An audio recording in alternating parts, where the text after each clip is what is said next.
১৫৬ রানের টার্গেটে গুজরাট টাইটান শুরুতেই উইকেট হারায়। ওপেনার সাই সুদর্শন আউট ৫ বলে ৫ রানে। মুম্বাই ইন্ডিয়ান্সের বোলারদের দুর্দান্ত বোলিংয়ে রানের গতি বাড়াতে পারেনি গুজরাট। রান রেট ৫-এর নিচে।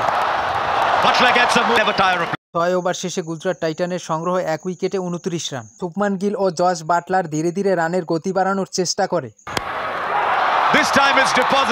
১০ ওভার শেষে গুজরাট টাইটানের সংগ্রহ ১ উইকেটে ৬৮ রান। বাকি ১০ ওভারে জয়ের জন্য আরও দরকার ৮৮ রান, হাতে ৯ উইকেট।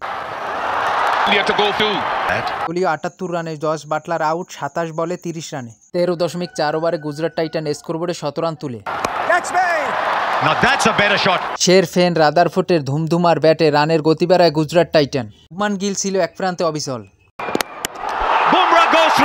শুভমান গিল আউট ৪৬ বলে ৪৩ রানে। ১৫ ওভার শেষে গুজরাট টাইটানের সংগ্রহ ৩ উইকেটে ১১৩ রান। শেরফেন রাদারফোর্ড আউট ১৫ বলে ২৮ রানে। ২৪ বলে গুজরাট টাইটানের দরকার ৩৮ রান, হাতে ৬ wicket. Jasprit Bumrah ৪ over ১৯ run, নেন ২ উইকেট। শেষ ১২ বলে গুজরাট টাইটানের দরকার ২৪ রান, হাতে ৪ উইকেট। ১৮ ওভারে বৃষ্টি শুরু হলে ডিএলএস মেথড অনুযায়ী ১ ওভারে গুজরাট টাইটানের দরকার ১৫ রান। ৪-১-৬-২ ওয়াইডে নাটকীয়তার ৩ উইকেটে জয় পায় গুজরাট টাইটান। আইপিএলে গুজরাট টাইটানের বিপক্ষে শুরুতে উইকেট হারায় Mumbai Indians. Opener Ryan Rickelton out ২ বলে ২ রানে। মোহাম্মদ সিরাজের প্রথম উইকেট শিকার।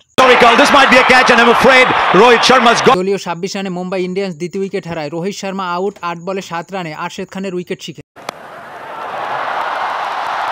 ৬ ওভার শেষে মুম্বাই ইন্ডিয়ান্সের সংগ্রহ ২ উইকেটে ৫৬ রান। উইল জ্যাক ও সূর্যকুমারের ব্যাটে রানে গতি বাড়ায় মুম্বাই ইন্ডিয়ান্স।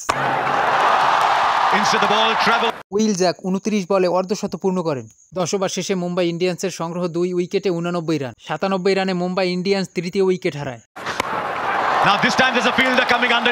সূর্যকুমার আউট ২৪ বলে ২৫ রানে। উইকেট নেন সাই কিশোর। এরপরে মুম্বাই ইন্ডিয়ান্স স্কোরবোর্ডে ১০ রান যোগ করতে হারায় ৩ উইকেট। উইল জ্যাক ৫৩ রানে, হার্দিক পান্ডিয়া ১ রানে ও তিলক বার্মা আউট ৭ রানে। ১৫ ওভার শেষে মুম্বাই ইন্ডিয়ান্সের সংগ্রহ ৬ উইকেটে ১১৬ রান। করবিন বেশ এক প্রান্তে চড়াও হয়ে ব্যাট করেন।